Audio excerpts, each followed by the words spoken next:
Okay, good evening, everybody. Turning this up a little bit. All right. Okay, great.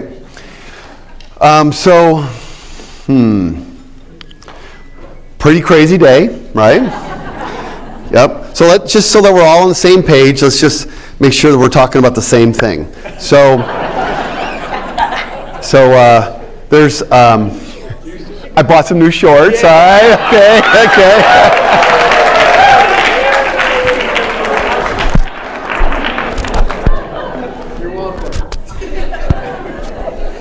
Sorry, I got a little exuberant there, sorry.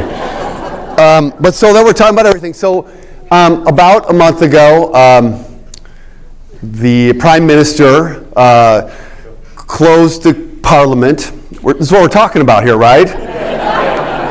Prorogued the Parliament.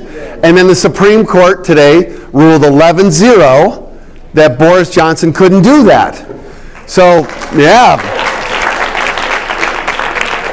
So good, we're on the same page. Excellent. There's nothing else going on. I mean, the Seahawks sucked on Sunday. Other than that, okay, right? Right, Donna? Yeah. Yeah, sucked. Yeah. Okay, so that other thing. Oh yeah, right. So the inquiry for impeachment. Not really sure what Nancy Pelosi exactly said when she spoke at 5, but she did say they were launching an inquiry for impeachment. But the kind of the way it works is the way I think about it in politics, is that when the moderate voices in the Congress suddenly get up and start to stand up and say we've got to do something, that eventually the momentum has moved a certain way, okay? And starting last night, a whole series of what we would call kind of they're called the frontline Democrats. So self-labeled by the Democratic Party themselves, because they're the front lines of endangered in this election. The frontline Democrats began to come out last night in favor of impeachment. 7 of them wrote an op-ed in the Washington Post. And then a whole series of them came out this morning too. And so about half the people who are Democrats who occupy seats that Donald Trump as president won in 2016, but are now held by Democrats in the U.S. House of Representatives, are now in favor of impeachment. And that was like when the tide clearly turned, right? I don't have any predictions tonight. I have learned from the past to not predict anything exactly. And with this president, I just don't know. I don't know. So he doesn't know. But I'm going to start with this story to ground us, and then we're getting into the lecture.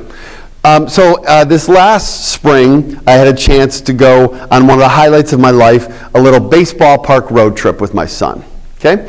My 12-year-old son. And we went to 6 baseball parks in 7 days, and then the 7th day was Cooperstown, the Baseball Hall of Fame.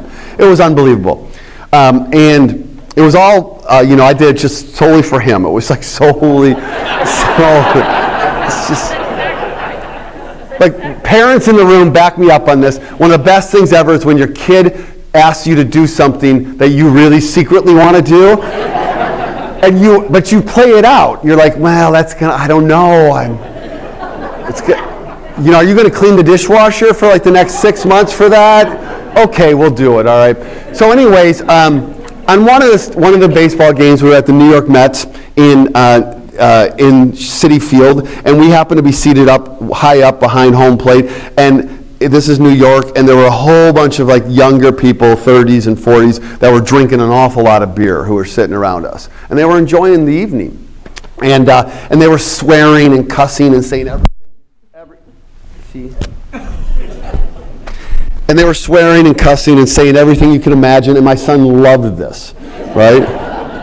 Like, he would look at me and smile and just loved it, like every word you could imagine and then some. And so middle of the way through the game, there's a ground ball hit by the batter to Robinson Cano, who plays second base for the Mets, who my son knows because he played here, or not personally, but knows of him since he played at the Mariners. And Cano misses the ball. He makes an error. And my son takes this moment to try to blend in with the crowd around him. Okay?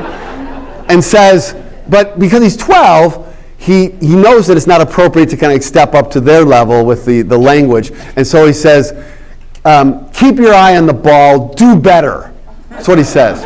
And this is his kind of like call out language, right? And I'm like so proud of him, so happy. I put my arm around my son, right? And the guy across the aisle stands up and yells, yeah, listen to the kid, keep your fucking eye on the ball, all right?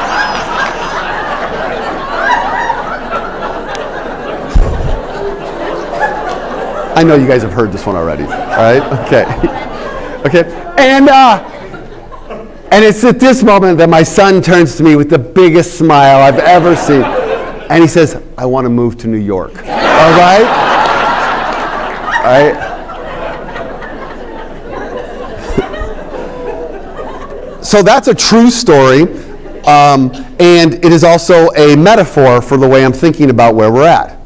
Like, the job for all of us as citizens is to keep our eye on the ball. And the eye on the ball for us right now is to think about the ways in which we are going to be engaged all the way through 2020 and beyond. All right? That there is a process playing out in D.C., and it is historic. It is truly like, except for many of us in this room, it's a once-in-a-lifetime thing, except it's like the third in a lifetime for people in this room. All right? But it's historic, and we have no idea exactly how it's going to go.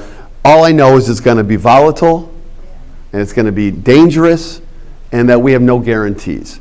So we're going to keep our eye on the ball, though. And our eye on the ball is to kind of think about the ways in which we can engage as citizens. And so that's what my metaphor is, that's what my mantra is to keep our eye on the ball. Okay? So tonight is lecture 3 of a 5-lecture series of this title. I'm going to turn down the lights just a tad here. And the lecture series, as you know, has these 5 lectures to it.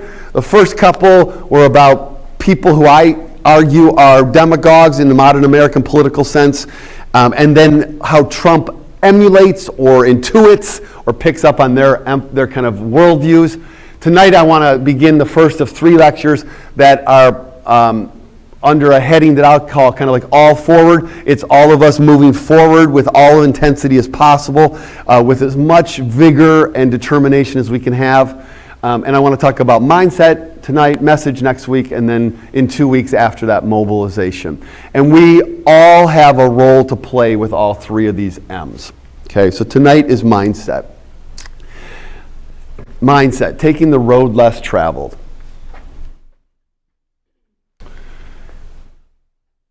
So Donald Trump, we got to start with Trump because you have to understand, we have to understand what exactly we're up against. And you know, I don't care that much to get down in the weeds with people psychoanalytically about who people are, because that's a complicated phenomenon for even the people you know best in your life. And being the youngest of 5, I've been psychoanalyzed by my brothers and sisters so many times, and it troubles me to no end. And so we're not going to do that, but we got to think a little bit about Trump. And I want to go with I want to start with the slide I ended the last lecture with. That, you know, these were all dimensions that were when Trump arrived. We have been in the midst of unprecedented cultural and economic turmoil. We have been in the midst of estranging technological change. And then along comes this media native who lives for the media environment that we live in. 2015 is Trump's announcement to run for the presidency, and he begins to capitalize on all of these. And then I said here over on this side are 3 dimensions that I and others who would identify as progressive or liberal or concerned about a more just and inclusive democracy would say that we own, that we're responsible for.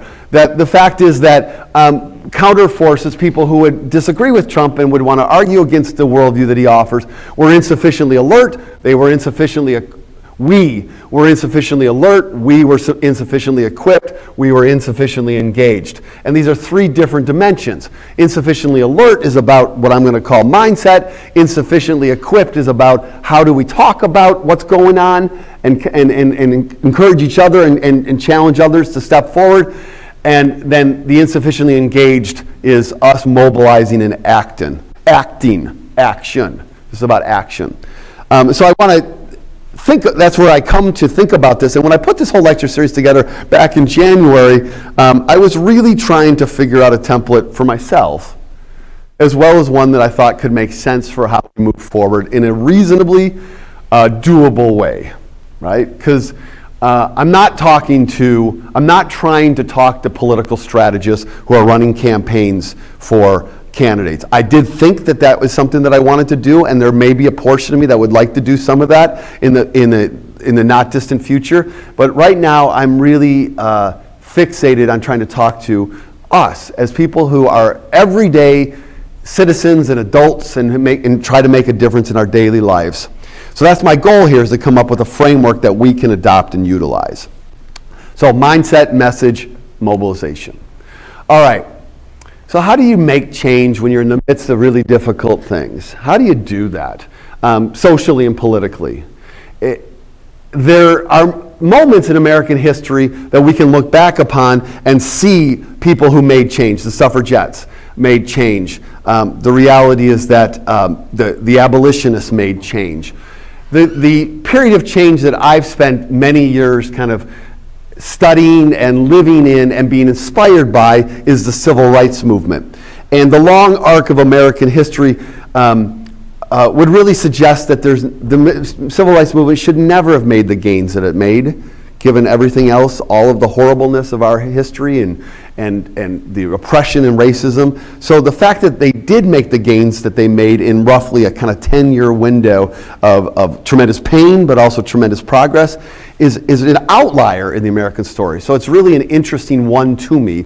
And I just picked up another great book in that I recommend called The Second Founding, okay, by Eric Foner, probably the premier historian of that era, the kind of Reconstruction era all the way through civil rights. So I want to start with the civil rights movement as a place to think about what's a model for how change occurs. And as I put this together and thought about this, and having had the incredible privilege of spending time with some of the foot soldiers that made the movement work, I have derived a 7-step model that kind of helps me to understand how we can beat a demagogue. That's the goal here. It's not an abstract, like, hey, hypothetically. No, like, this is how I think it can be done. All right? And I want to go through those 7 steps over the next 3 lectures. So we're going to look at an arc. We need to go from this side of the arc to this side of the arc. And we can imagine this is an arc of social change. 7 steps. I'm going to just mention them here. First of all, the civil rights movement, if you look at the work they didn't rush into things. They observed and gathered information. They were very careful about the ways in which they thought, researched, collected information. It was both personal, human, experiential information, as well as much larger statistical and analytical frameworks. Like, these are folks that were extremely thoughtful about basically being anthropologists, observing and gathering information on the world. They did that. And then after they did that, they became laser focused on concrete goals. Not abstract, undoable things, but things they could achieve. Things that were achievable. They would name them, they would frame their campaigns around them, and they would tell allies and opponents specifically what their goals are. One of the very first things civil rights leaders would do when they would come into a community and would begin a campaign for change is they would go to all of the political officials and police in that community who are going to oppose them and tell them, this is what we are going to do. We want you to know what we are going to do so that there be no misunderstandings. This is what we're going to do. It was an act of safety for them, actually. It was to let them know so that you don't get surprised. Still, of course, there was tremendous risk and harm, but they wanted to be very clear about what they were going to do. Laser focused on concrete deliverables, things they could do. Third, they then had to act. They had to choose courage. And this is where it gets really hard. They had to choose to put their lives on the lines, their livelihoods on the lines. They had to choose to quit jobs, estrange themselves from families, give up certain goals and dreams that they had. They had to choose courage. And that's really, really hard. And they did it every day. Not like once, but every day. It's like being in the military, and every day you got to choose to fight and put your life on the line. So they would choose courage. They did this over and over again. Fourth, when they did this work, they never lost their emphasis on national ideals. And everything about their experiences would suggest that they should have given up on this country. They should have. They absolutely should have given up on America. But the most patriotic Americans that I have ever had the privilege to spend time with are black people in the American South, who absolutely have every reason in their history to despise this country, to despise white people, and yet welcome people like me into their home and break bread with us and believe in this country deep in their souls.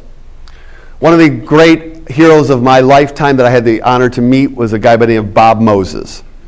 Bob Moses he was one of the leaders, the key leaders of the Mississippi Freedom Summer Movement in 1963 and 64. And he has quite a story, was a former teacher who went south and changed his life to do this work. Moses came to Seattle about a year and a half ago, and I had the honor to pick him up in a car and drive him a couple places. And I had a chance to talk to him. And Moses had left America and had, I'm not sure what the best verb is here, but had avoided the draft or evaded the draft. I'm not sure, I don't know what the best verb is there, but had left the United States and gone to Canada instead of accepting his call into the draft during the Vietnam War. But then had been given amnesty under Jimmy Carter and had come back to the United States after that. But then had gone to live in Africa, Ghana, I think, for a number of years, and then had come back to work in the United States, and now does incredible work around mathematics and algebra. He has something called the Southern Algebra Project. So he's well into his 70s and 80s at this point in his life, and I was driving him around, and I didn't know what he thought about this country. And so I asked him this question that had no idea what his answer was going to be. I said, "What do you think about America?" And I thought he was going to be very, very critical because of his history in his life. And he looked at me and he goes, "I believe in it. It's all we've got. It's all we've got." And I was like, whoa. Right? These folks should have given up on our country, but they didn't. So hella, if they're not gonna, then we better not either. Okay? Fifth, they acted. They did things. They did not just talk. They would never make it in Seattle. All right?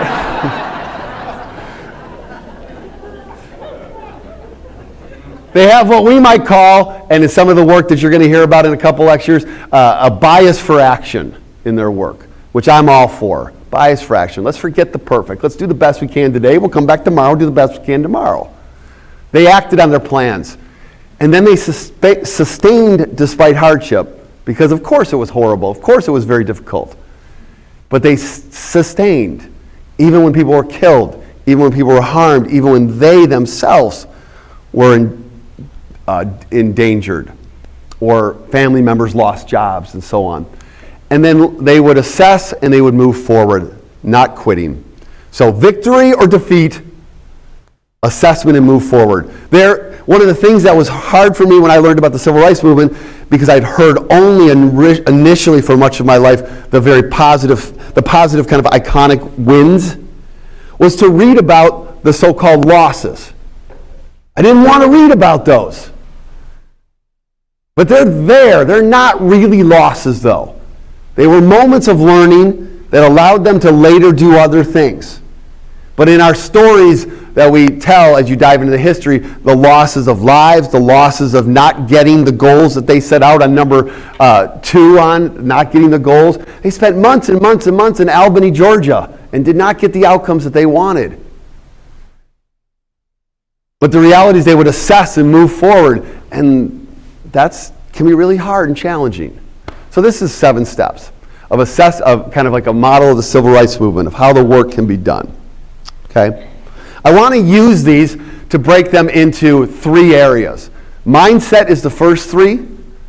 Observing and gathering information, laser focusing on concrete goals, choosing courage. That's what I'm going to talk about in terms of mindset. The middle 4th one is what I'm going to talk about as message, emphasizing national ideals. And then the last 3 are what I'm going to talk about as mobilization. The acting, the sustaining despite hardship, the assessing and moving forward.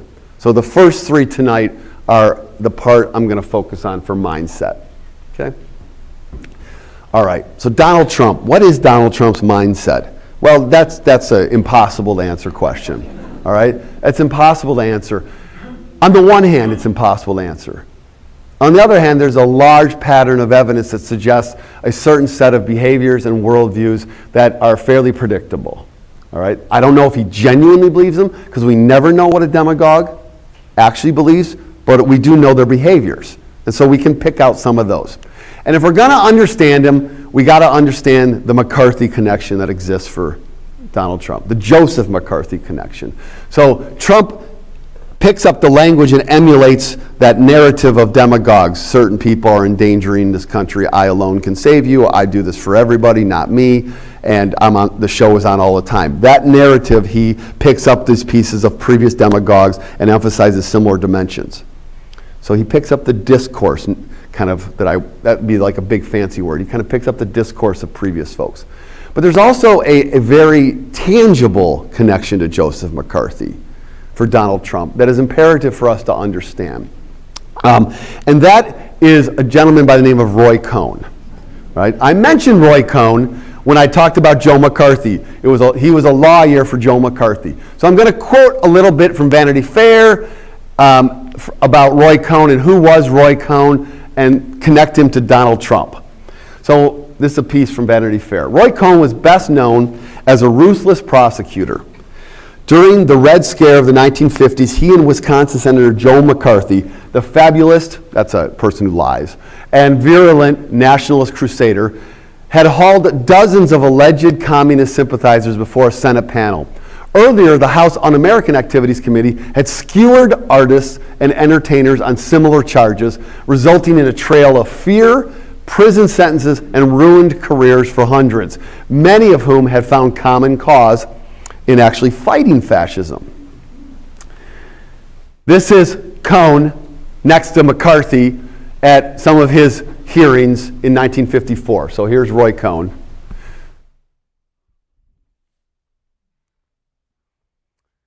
In subsequent decades, after his time with McCarthy, Cohn became the premier practitioner of hardball deal-making in New York, mastering the arcane rules of the city's favor bank. That's a term they use in New York, which refers to the local cabal of interconnected influence peddlers, and its magical ability to provide inside fixes. You knew when you were in Cohn's presence, you were in the presence of pure evil.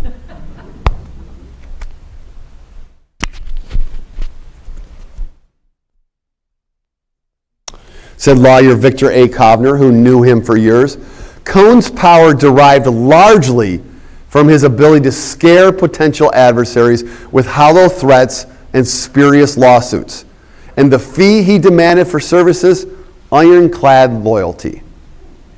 This is Roy Cohn. Roy Cohn. Okay.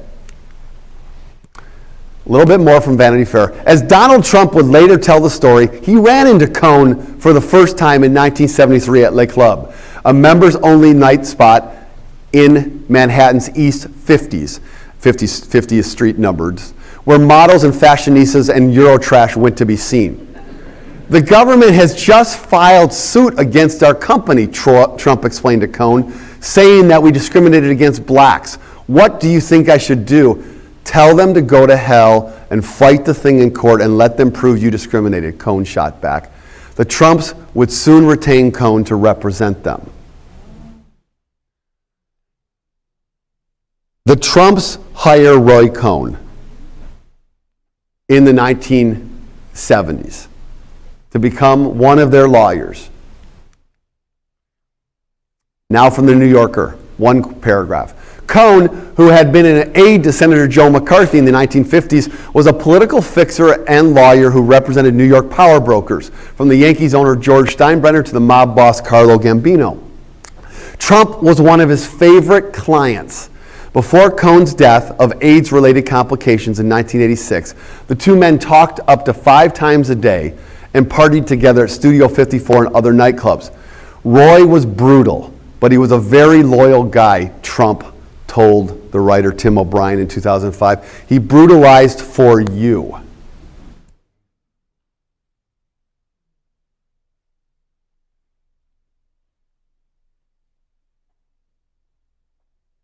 This is a picture of Trump and Cohn.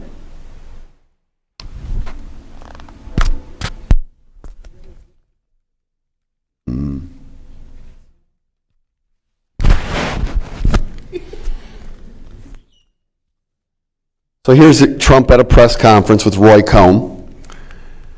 With Cohn, Trump was a sponge, Cohn's cousin David Lloyd Marcus said, sucking up all of the lessons of Roy Cohn.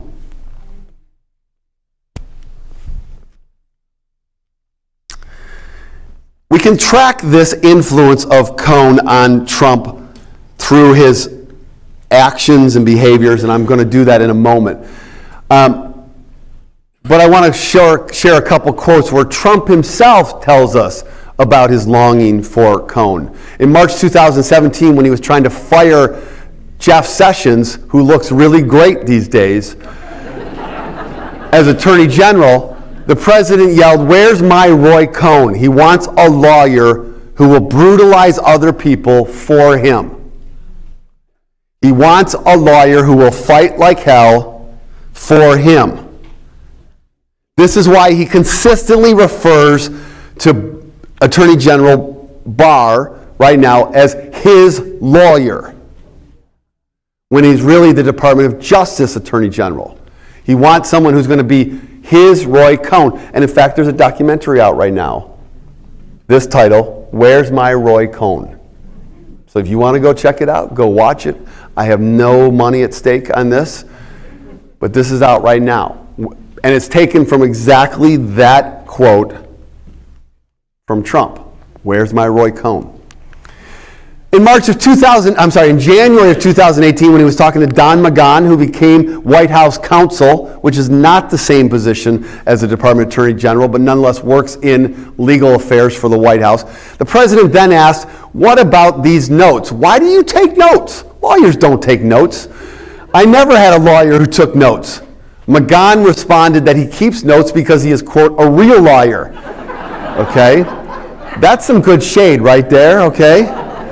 And explained that notes create a record and are not a bad thing. That is his legal responsibility to keep an accurate record of events. The president said, "I've had a lot of great lawyers like Roy Cohn. He did not take notes." Where's my Roy Cohn? Where's my Roy Cohn?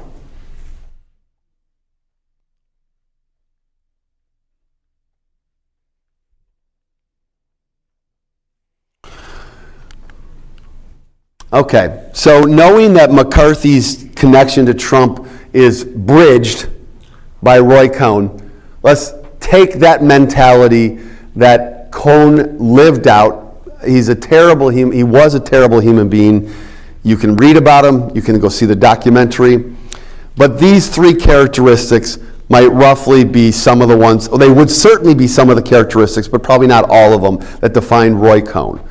Dominance, actual dominance and authoritarianism over others. Attack, never retreat, always attack, and do it with brutality. Seek to destroy violently and virulently. All right? So where do we see this with Trump? Well, I'm going to go through a list of places we see it with Trump. We see it with women.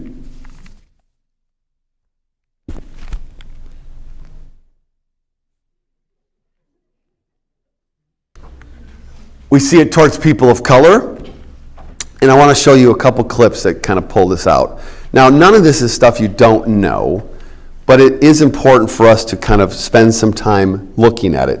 So the first clip I want to show you is from him as a candidate. Donald Trump when he was a candidate, before he became president. And this is from a documentary by Ava Duvernays titled 13.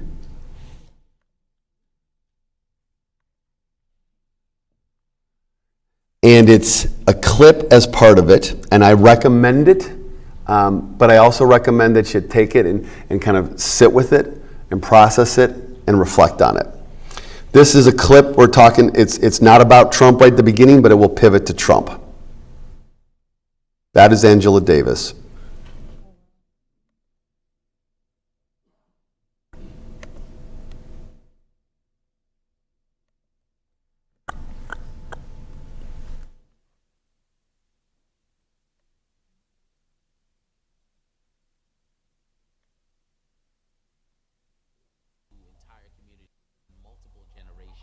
When you think about things like slavery and Jim Crow and all the other systems of oppression that have led us to where we are today. So much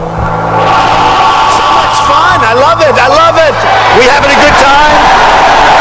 USA.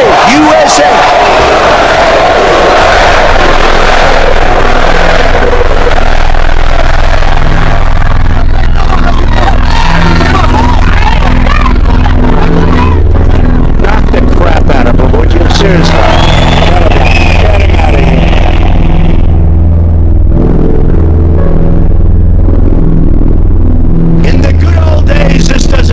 Because they used to treat them very, very rough. And when they protested once, and they would not do it again so easily. Like to punch him in the face, I'll tell you.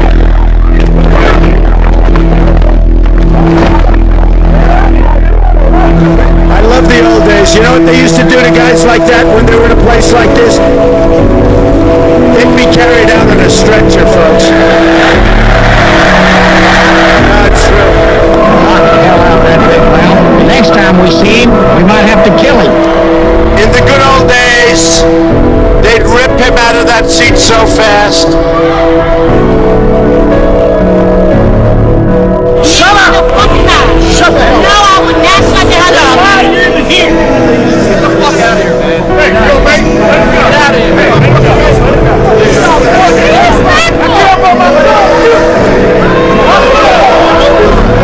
In the good old days, law enforcement acted a lot quicker than this. A lot quicker.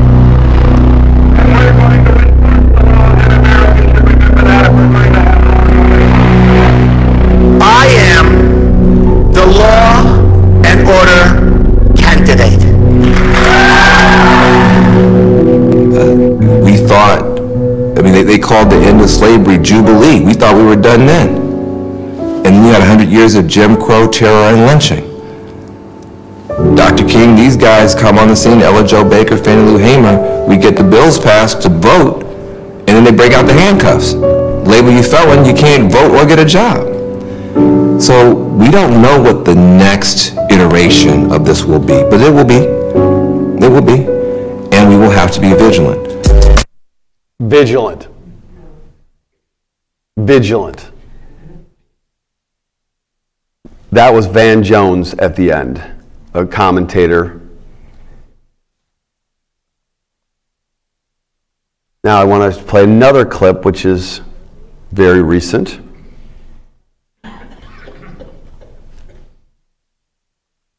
And it's got horribleness in it, but it's also done by The Daily Show, so it's got humor to it. Look around. You're right. Last night had all of the hallmarks of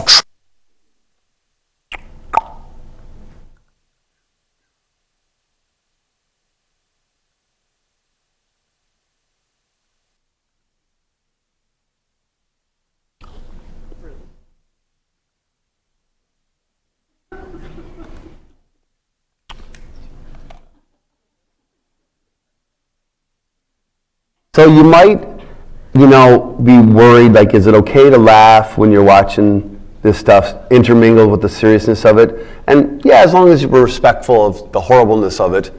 but it's important to laugh too, and there are going to be some funny moments here. Wednesday night in North Carolina, the raucous crowd unleashing a new chant, "Send her back." And obviously and importantly, Omar has a history of launching vicious... This is about Rep. Ilhan Omar. Yep, Minnesota, University of Minnesota, in Minnesota. Okay. Anti-Semitic screeds.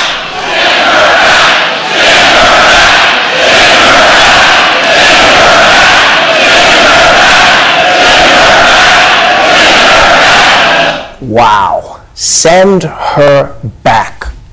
A U.S. citizen, send her back. Yeah. It almost makes you miss the innocent days when all Trump's crowd wanted to do was imprison a woman without trial. You know, lock her up. Because that was horrible, but at least Hillary would get to stay in the country, you know? And you know, there have been several disturbing moments in the Trump presidency, but for some reason, this one moment felt extra disturbing.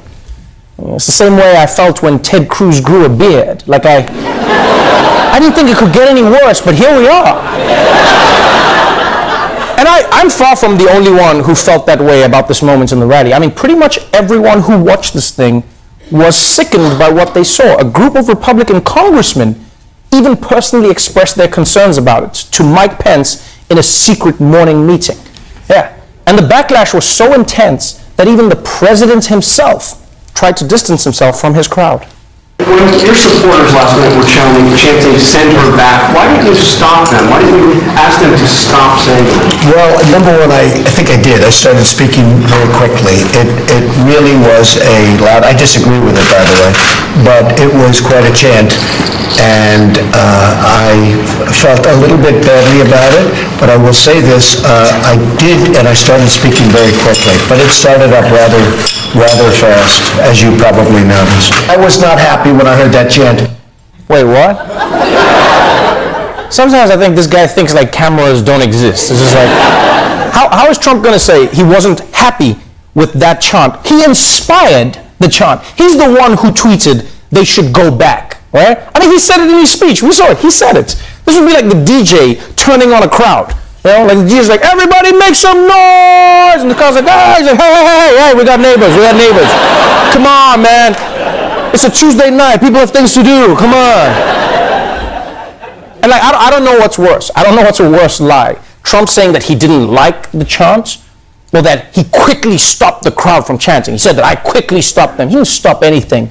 He was basking in that moment like an iguana soaking up racist sun. Like, come on.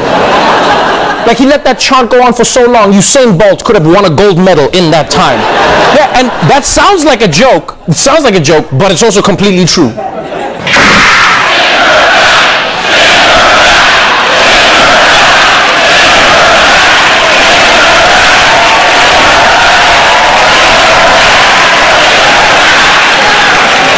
When she talked about the evil Israel.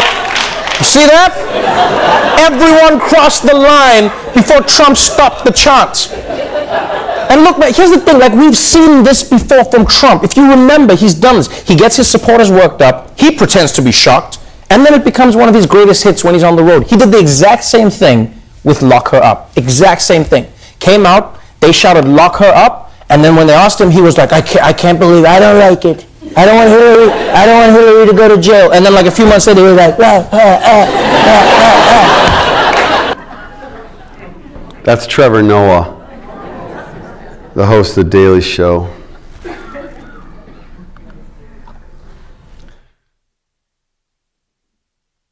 So dominance, attack, and brutality towards women, towards people of color, towards the press, towards political opponents, people that are Americans, but are still his political opponents, to lock her up, towards Hillary Clinton.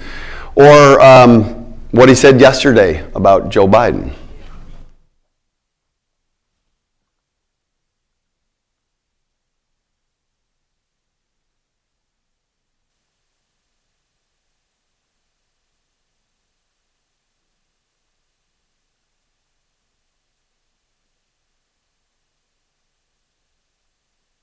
Joe Biden and his son are corrupt, all right? But the fake news doesn't want to report it because they're Democrats.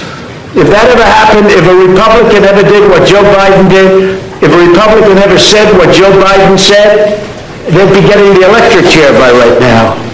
Look at the double standards. You people ought to be ashamed of yourself. And not all. We have some great journalists around, but you got a lot of crooked journalists. You're crooked as hell. Okay, thank you very much. I hope you enjoyed it. Thank you. Thank you very much. That's Roy Cohn. That's what that is. It's Roy Cohn. It's Joe McCarthy. Towards political teammates, people who he hires, and then when they depart, either of their own volition or he sends them out, he criticizes people in his own inner circle. Towards other nations, including allies, making fun of prime ministers and premiers and presidents of other nations that are our allies. Dominance, attack, brutality is the mindset of Donald Trump. Now, he tested this out in 2016, all right, during the Republican presidential primary, because he is an extraordinary entertainer, and an entertainer tests messages and then uses them if they're effective. So these lines represent percent of public support in the Republican primary, so from 0 to 20% to 40% over time, from when late June of 2015 through essentially middle of 2016, when Donald Trump, when everybody else is out of the race. So you can see Trump's trajectory is, strong from the beginning, and also has these moments of rise. I want to look a little bit at those. There's 4 moments in here that I want to just kind of note. These are moments where he had these increases or upward climbs. And so what I do as a communications person is I'm always intrigued by the interplay between messages and public opinion. And so I went back and I looked at what were the dominant messages of Donald Trump in these periods. This is his launch. This is when he sustained and kind of began to pull away. This is when he had another rise, when he was starting to get challenged. Here, I think this is Carson, I think, not positive. And then when he absolutely sealed the deal. Okay, what was going on? So what we can see is actually 4 distinct moments of attack, dominance, and brutality in here. When he comes out, his first message is about Mexicans.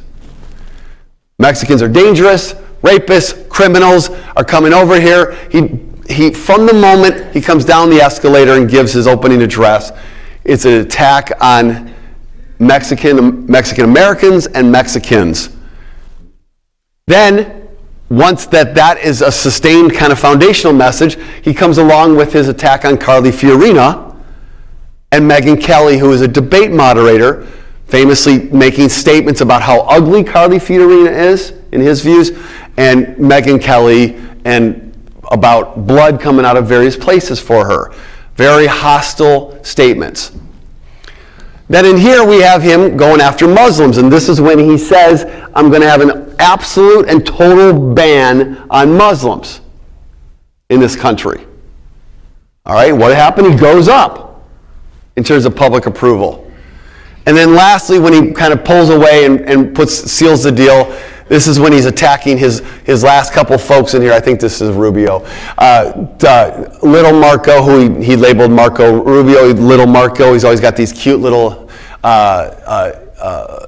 nicknames, and Lion Ted Cruz. And he brutalized them to their faces, said things about Cruz's wife, all of this stuff. Horrible things that would lead someone like me, a person who studies and teaches this stuff in American politics and has done this for several decades, would lead someone like me to think this isn't going to work. But actually it worked very, very well, and he learned the record and the pattern to do it. And so when it came time to run against Hillary Clinton, there was no question what it was going to be. It was going to be dominance, attack, and brutality. As best demonstrated by the dominance and attack and brutality by his hovering around her in the debates. Right? Just an absolute act of intimidation and attempt to dominate. All right? So this is who he was, and he won. He won the primary comfortably. All right. So I want to pick all this up now and return to that seven-step model, the first three, which are mindset. And I want to talk about a mindset of democracy. So if that's Donald Trump's mindset, dominance, attack, and brutality, what's a mindset of democracy? What might we kind of say are things that we should set our mind on and focus on and really want? All right? Step one is to observe and gather information. So who are we as a country under Donald Trump, and who do we want to be? What are the kind of realities of who we are? So I'm going to say, here's this demagogue president, and here's what we need baseline. All right, I'm going to emphasize that word baseline. I want to make sure we get over the bar this time. If we're 10 feet over the bar, okay. If we're 3 inches over the bar, not great, but okay. What do we need baseline to move this country back towards a functioning democracy? All right? So let's go down a set of characteristics. One, we have, under this demagogue president, we have one dominator of federal government, someone who decides when whistleblower information gets released, someone who decides when Muslims can come into this country, someone who decides what are the rules of law, someone who says that Article 2 of the Constitution says he can do anything he wants. One dominator under this demagogue president. What do we need baseline? We need three branches of federal government. It is imperfect. In the immortal words of Winston Churchill, democracy is the worst form of government except for all the rest. All right? So we need three branches of federal government. That's baseline. Not one, but three. Under this demagogue president, we have medieval immigration. Savage. People in cages. That's just like gone from the news. Absolutely horrible set of practices. Medieval immigration. Well, what would we want? Well, I'm just going baseline here. Like, what do we have to have? I would be really happy with 1986 immigration in this country. Why 1986? 1986 was when Ronald Reagan signed an amnesty and immigration naturalization law that provided amnesty and naturalized pathway to citizenship for, I think, 8 million folks that were here as undocumented immigrants. Ronald Reagan signed this. Not exactly the most progressive human being, but I'll take it. I'll take that pathway to citizenship. Third, we have voter suppression all over this country. It's harder to vote today in America than at any point since 1965 because of a series of laws that have been passed and a Supreme Court decision that gave the stamp of approval to that in 2013. In state after state, it's harder to vote. What do we need? We just need voter safeguards. I would love to have voter expansion like we have in some states, but I'll just take safeguards, protecting the ballot, giving people a chance to vote, giving them reasonable places to vote, giving them enough time to vote, making sure that identification laws apply equally to people. We need voter safeguards. Not difficult. There is a bill that the House of Representatives has passed that would take care of this. H.R. 1. It's not some pie-in-the-sky idea. It is a living, breathing document. Non-functioning government under this demagogue president, I'll take functioning government that can actually fix our roads. Could somehow pass a budget that lasts more than a couple months. Functioning government would be awesome. I don't have to agree. In fact, right now, I'd take Mitt Romney as president in a heartbeat. All right?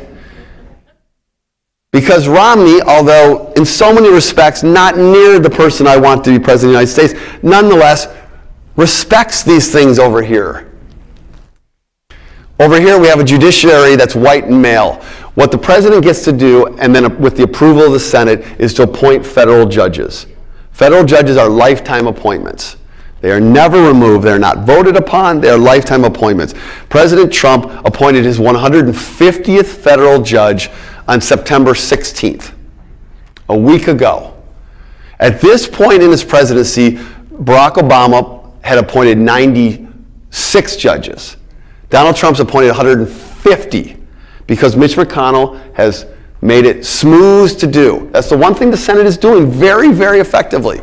Not only is Trump appointing all these judges, 90% of them are white and 80% of them are men. These are lifetime appointments. Okay? What would I take? I would just take a judiciary that's getting more diverse. I'd love for it to be very diverse, but I would at least take one that is more diverse than it has been. The differences between Barack Obama's appointments and Donald Trump's appointments are not only in volume, they are also in demographic characteristics of these individuals. Obama's appointments much more diverse than Donald Trump's appointments. We have foreign allies offended all over the place. We have foreign allies respected in democracy. We don't have to agree with them. We don't always have to join hands and sing together. But we should at least respect them. These are folks that have fought side by side with us in war after war. Authoritarians have been embraced everywhere, across the board, by this president. Our authoritarians in a democracy model would be at least monitored, maybe dealt with in more aggressive ways, but at least monitored. Not sending love letters, not being the friend of this president, not someone who is defended by this president, but monitored. These are pretty stark differences. This is what we have. So in the model of social change, this is what we have. This is why this election will be different no matter what from Trump's election in 2016, is because we have a record of him as president. We do. And if America votes for him again in a majority, then we're fucked. We're done. And we may not be worth fighting for. But I want to help. And so this model over here is where we need to journey towards. And so that's what we need, baseline. So the collection of evidence is stark. It's carefully selected, carefully gathered, and we see all these things. On every one of these items, there is indicators that show us a record of these things. And this is where we need to go. Okay? So our body of evidence is clear. All right? Next step then, we need concrete goals. All right? We need to have concrete goals.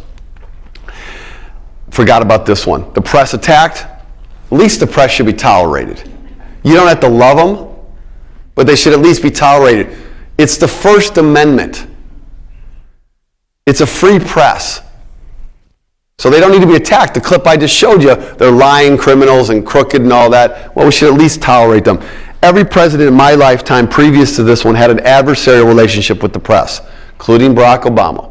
All of them had adversarial relationships with the press. And all of them also respected the job and honored the job of the press. The New York Times publisher yesterday published a piece talking about the fact that a journalist at the New York Times had been arrested, was going to be arrested in Egypt, I believe? In Egypt. And in past moments in his lifetime as publisher of the New York Times, the embassies and U.S. supportive bodies in these places, whenever there was a journalist endangered, would come together and would work with the United States government to pull out those journalists and protect them. In this case, the New York Times publisher, Arthur Sulzberger, had been informed by a person in the U.S. Embassy who was informing him without the consent of the Trump administration. And he was telling Sulzberger that the Trump administration was aware of this and was going to allow the journalists to be captured and, as we saw with this other American journalist from the Washington Post, likely killed. So the New York Times had to go in and contact Ireland, who had an embassy on the ground there, and the Irish came in and took the journalist to safety. Okay? So he does not only verbally attack them, he finds common ground with those who attack our press. All right, so the evidence is stark, it's horrible, it's depressing. I realize we're at the pinnacle of depression at this point, right? So then you have to move to step 2 then, is we got to identify our goals, okay? So we got to identify concrete goals. These have to be things that we can achieve. Otherwise, we set ourselves up to strive for things that are ultimately not in our control. We need to identify things that we can actually do, all right? And I'm going to take all of this, everything on here, and I'm going to simplify it to the goal. The one goal that is at hand, okay? I'm going to take, if this is all the things that we want, I'm going to say, you know what? Let's just make this really simple. We just need a Democratic president, okay? That's what we need. And I have a double play on the word Democratic there, right? You have small d and big D president. Again, Mitt Romney, Mitt, man, run as a Democrat, and I'm voting for you, okay? We need a Democratic president. Is that Democratic president, any of the candidates on the Democratic side right now, going to deliver all of these? Unlikely. Well, no, actually, let me say that again. Yes, they will. Will they deliver it as far, as well as I personally might like? No. But are they going to deliver this? Yes. Yes, they will. All right? I am prepared to vote for Marianne Williamson. Okay? All right? No, I'm not really yes, I am, okay? Yes, I am, all right? Because there would be a lot of love. There would be a lot of love then, right? Right? So this is what we need, is we need a Democratic president. I am not the least bit, as of today, interested in slicing and dicing the candidates. Sure, we'll have a moment in this state to vote in March. We'll have a moment in the primary, or if you want to pay attention to earlier states, and certainly I do, and I care about that. But at this moment in time, all I care about is keeping my eye on the ball. A Democratic president. Small d, big D president. Okay? Marianne, go. All right? Okay, so I'm 2/3 of the way through mindset, and I'm through the pieces that are actually the easiest in this moment to do and also make just logical sense. They're kind of no-brainers. You should observe and gather information, and then you should identify concrete goals. Actually, I said that intentionally. They are not no-brainers. We too often in our political arena do not take the time to do our careful analysis and observation. And we also too often do not set concrete goals. And so we set ourselves up for disappointment and disagreement and failure. The movement was intentional about identifying specific, concrete goals that could be won. Because what happens when you're trying to make change is every victory encourages another victory. So even the smallest ones make it more likely that you'll have the next one.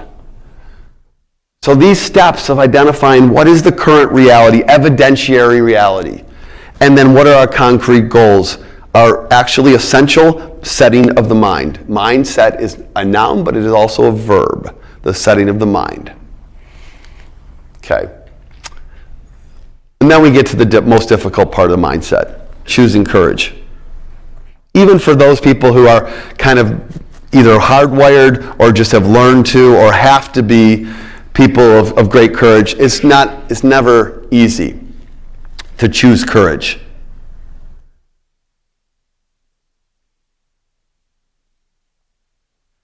There's a guy who I've been fortunate to have as a mentor over the last 5 or 6 years of my life, Dr. Bernard Lafayette, who was part of the Civil Rights Movement, was part of Dr. Martin Luther King's inner circle, but was never famous, was always behind the scenes, and is still around. He's about 80 years old. And others would say to him, God, you are so fearless. And he said, we were not fearless. That's stupid, to be fearless. Of course we were terrified. We were scared. But we chose courage. And so too can we. We don't have that same moment as of today. as the fire hoses and the police dogs or the Edmund Pettus Bridge. But nonetheless, we have the need to choose courage in our own ways. Okay? So, going to end with a little bit here. This is a tweet by John Meacham, who's a very middle-centrist American who's written a lot of books about the presidency. And he said yesterday in a tweet, for Republicans, this is a Margaret Chase Smith moment. Stand up for country over party. History will reward you. I want Sarah Gideon, who is running for Maine senator, to use Margaret Chase Smith in her messaging as an example of what a Maine senator should do and be. And say to Susan Collins, Margaret Chase Smith held the seat you now hold. Okay? Are you of that kind of ilk? Are you of that kind of courage? Margaret Chase Smith, when I talked about her in the first lecture, stood up in 1950, the only female senator, and spoke against her own party and Joseph McCarthy, her own fellow senator, also criticized Democrats, so she didn't throw her party solely under the bus, but stood up and issued a declaration of conscience to stop this bigotry and demagoguery.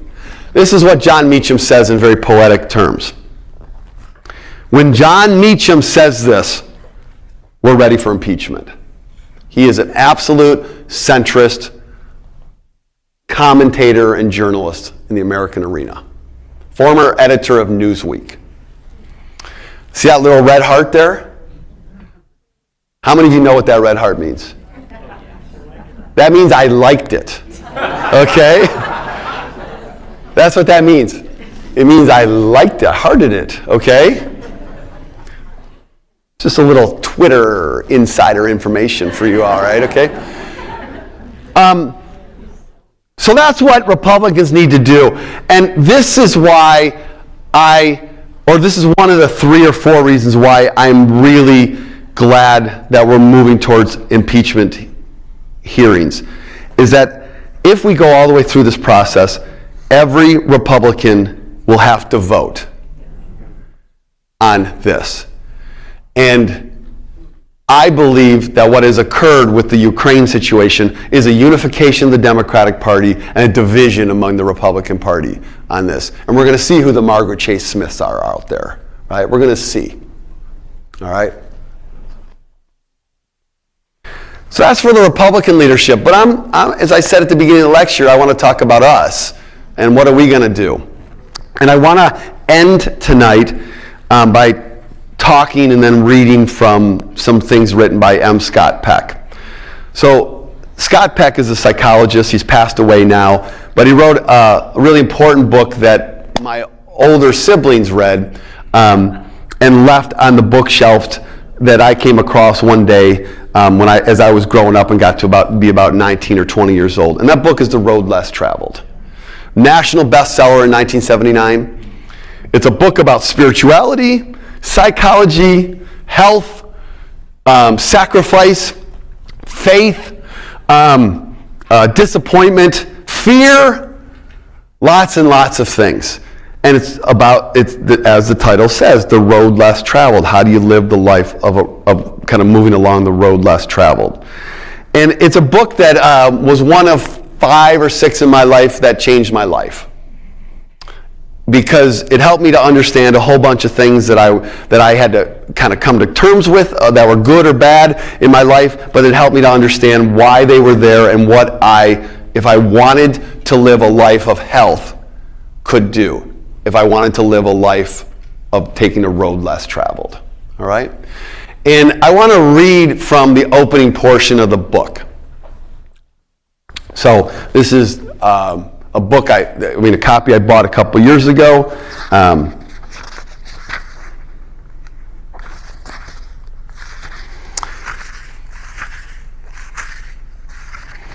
Books, famous books, sometimes, maybe oftentimes, have an opening sentence or two that grabs you.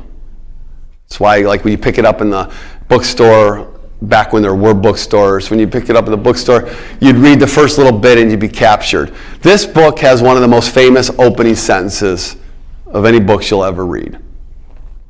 This is the opening bit of the book. Life is difficult, is the opening sentence. Life is difficult. This is a great truth, one of the greatest truths. It is a great truth because once we truly see this truth, we transcend it. Once we truly know that life is difficult, once we truly understand and accept this, then life is no longer difficult. Because once it is accepted, the fact that life is difficult no longer matters. Most do not fully see this truth that life is difficult. Instead, they and we moan more or less incessantly, noisily or subtly, about the enormity of their problems, our problems, their burdens, our burdens, and their difficulties as if life were generally easy, as if life should be easy. They voice their belief, noisily or subtly, that their difficulties represent a unique kind of affliction that should not be, and that has somehow been especially visited upon them or us, or else upon their families, their tribe, their class, their nation, their race, or even their species, and not upon others. I know about this moaning because I have done my share, Peck says. And I would say I have too. Life is a series of problems. Do we want to moan about them or solve them? Do we want to teach our children to solve them? What makes life difficult is that the process of confronting and solving problems is a painful one.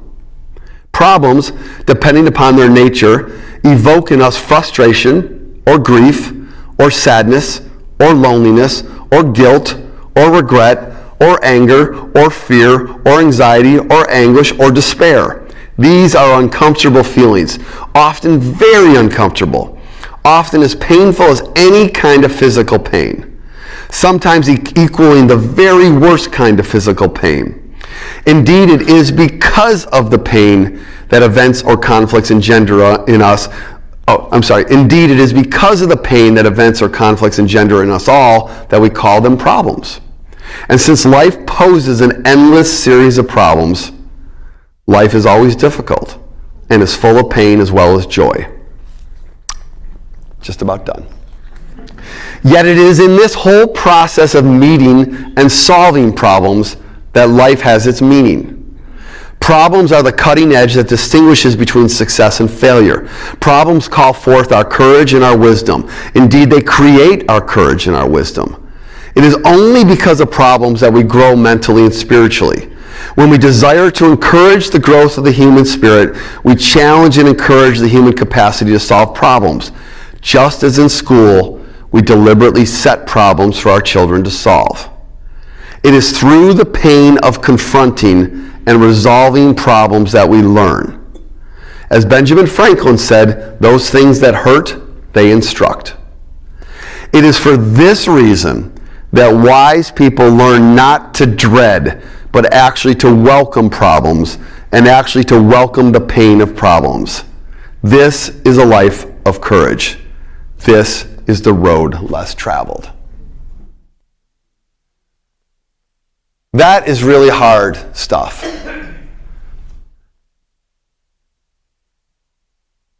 And it's especially hard if you've been raised and live in a worldview of privilege, where you think that life should be easy. And you spend most of your days and times trying to make it so. Trying to solve for discomfort, to eradicate it, to avoid it. Trying to solve and avoid our mistakes and owning those. And trying to dismiss or disregard the realities that we are part of the pain contributors in the world. But it is truth. Life is difficult. And it is very difficult right now for millions and billions of people on this planet.